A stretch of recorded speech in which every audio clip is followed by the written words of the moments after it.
தமிழக முதலமைச்சர் அவர்கள் மிக முக்கிய கடிதத்தை எழுதியிருக்கிறார். 2026ஆம் ஆண்டுக்கு பின் மேற்கொள்ளப்படும் மக்கள் தொகை கணக்கெடுப்பின் அடிப்படையில் தொகுதி மறுவரையறை செய்யப்பட்டால் நாடாளுமன்ற பிரதிநிதித்துவத்தில் ஏற்படும் பாதிப்புகள் குறித்து எடுக்கப்பட வேண்டிய முடிவுகள் குறித்தும் கூட்டு நடவடிக்கை குழு அமைத்திட தொடர் நடவடிக்கை மேற்கொள்ள 23/3/2025 ஆலோசனை கூட்டம் நடைபெற்றது.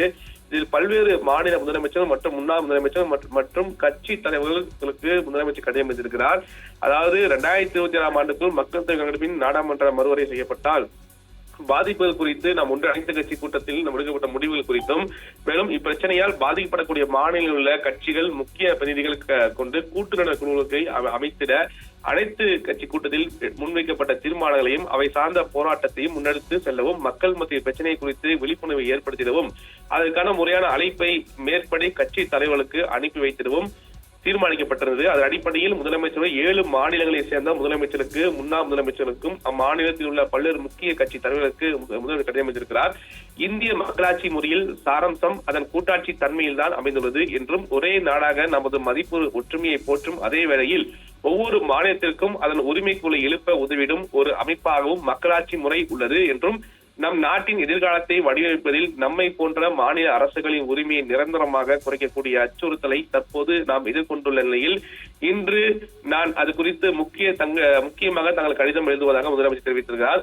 இந்தியாவில் 1952, 1963 மற்றும் 1973 ஆண்டுகளில் நாடாளுமன்ற தொகுதி மறுவரை மேற்கொள்ளப்பட்டது. எனினும் 1976ஆம் ஆண்டில் மேற்கொள்ளப்பட்ட அரசமைப்பு சட்டம் 42வது திருத்தத்தின்படி மக்கள் தொகை கட்டுப்பாட்டை ஊக்குவிப்பதற்காக 2000 ஆண்டுக்கு பிறகு மேற்கொள்ளப்படும் மக்கள் கணக்கெடுப்பு வரை தொகுதி மறுவரையறை மேற்கொள்ளப்படுவது நிறுத்தி வைக்கப்பட்டது. மக்கள் தொகை ஏற்ற தாழ்வுகள் தொடர்ந்து நீடித்தால் 84வது அரசமைப்பு திருத்தம் வாயிலாக 2020க்கு பிறகு மேற்கொள்ளப்படும் மக்கள் தொகை கணக்கெடுப்பு வரை நீட்டிக்கப்பட்டது எனவும், 2021ஆம் ஆண்டு மேற்கொள்ளப்பட வேண்டிய மக்கள் தொகை கணக்கெடுப்பு பணி தாமதமானதால் தொகுதி மறுவரையறை முதலில் 2031 மக்கள் தொகை கணக்கெடுப்புக்கு பிறகு எதிர்பார்க்கப்பட்டது. எதிர்பார்த்ததை விட முன்னதாகவே நடைபெறக்கூடும் என தற்போது தெரிய வருவதாகவும், அதனால் மாநில நலன்கள் பாதுகாக்க மிக குறைந்த கால அவகாசமே உள்ளது என்று சுட்டிக்காட்டியுள்ள முதலமைச்சர் அவர்கள், தொகுதி மறுவரையறை நடக்குமா என்பதல்ல கேள்வி, ஆனால் அந்த மறுவரை எப்போது நடக்கும், அப்படி நடக்கும் போது இந்திய நாட்டின் முன்னுரிமை திட்டங்களுக்கு சிறந்த பங்களிப்பை வழங்கிய மாநிலங்களின் செயலுக்கு மதிப்பளிக்கப்படுமா என்பதுதான் கேள்வி. 2026ஆம் ஆண்டுக்கு பிறகு அடுத்த மக்கள் தொகை கணக்கெடுப்பின்படி தொகுதி மறுவரை செய்யப்பட்டால் தற்போதைய நிலை பாதிப்புள்ளாகும் என தெரிவித்திருக்கிறார்.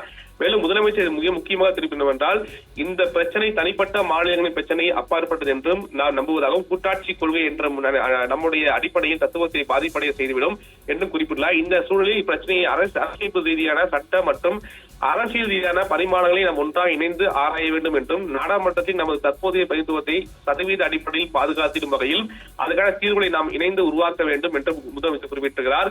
ஒரு கூட்டு ஆலோசனை மற்றும் ஒருங்கிணைந்த விவாதங்கள் மூலம் மட்டுமே சதவீத அடிப்படையில் தற்போதைய பிரதிநிதித்துவத்தை இழக்காமல் நாட்டின் முன்னேற்றத்தை கட்டியெழுப்புவதில் நமது பங்கை உறுதியளிக்கும் வகையில் தொகுதி மறுவரை செயல்முறையை செயல்படுத்த வேண்டும் என பின்வரும் கோரிக்கையை விடுத்திருக்கிறார். அதில் மிக முக்கியமாக தெற்கில் தமிழ்நாடு, கேரளா, ஆந்திர பிரதேசம், தெலுங்கானா மற்றும் கர்நாடகா, கிழக்கு, மேற்கு மற்றும் ஒடிசா, வடக்கில் பஞ்சாப் ஆகியவற்றை உள்ளடக்கிய கூட்டு நடவடிக்கை குழு JAC சேர தங்களின் முறையான ஒப்புதல் தெரிவித்திருக்கிறார். மேலும் கூட்டு நடவடிக்கை குழுவின் பணியாற்றவும் ஒருங்கிணைந்த செயல் திட்டத்தை வகுக்கவும் தங்கள் கட்சியிலிருந்து ஒரு மூத்த பிரதிநிதியை நியமிக்க கேட்டிருக்கிறார்.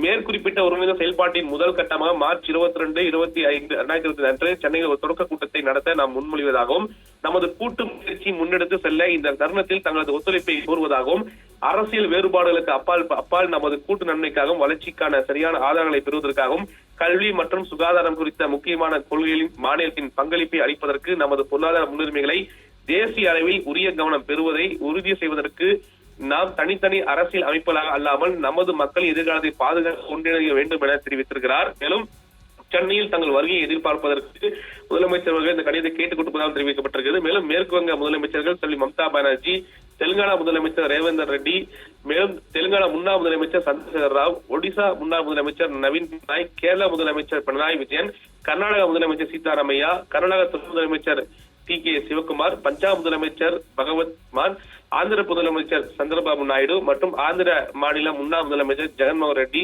ஆகியோருக்கு எழுதியுள்ள கடிதத்தில் இவ்வாறு முதலமைச்சர் குறிப்பிட்டிருப்பது மிக முக்கிய கடிதமாக பார்க்கப்படுது. ஏனென்றால் ஏற்கனவே பாஜக இதனால் எந்த ஒரு பாதிப்பு முறை தெரிவித்தாலும் கூட இந்த செயல்பாடுகளே அனைத்து மாநில, அதாவது ஒன்றிணைந்த மாநிலங்களின் ஒரு கூட்டுறவு குழுவை உருவாக்க வேண்டுமென அனைத்து கட்சி கூட்டத்தில் வலியுறுத்திய அடிப்படையில் இந்த கடிதத்தை முதலமைச்சர் எழுதியிருப்பது மிக முக்கிய ஒன்றாக பார்க்கப்படுகிறது. இந்த பிரச்சனை குறித்து தமிழக இந்தியாவில் முதல் முறையாக முதலமைச்சர் குரல் கொடுத்தார் என்பதே மிக முக்கிய ஒன்றாக பார்க்கப்படுகிறது.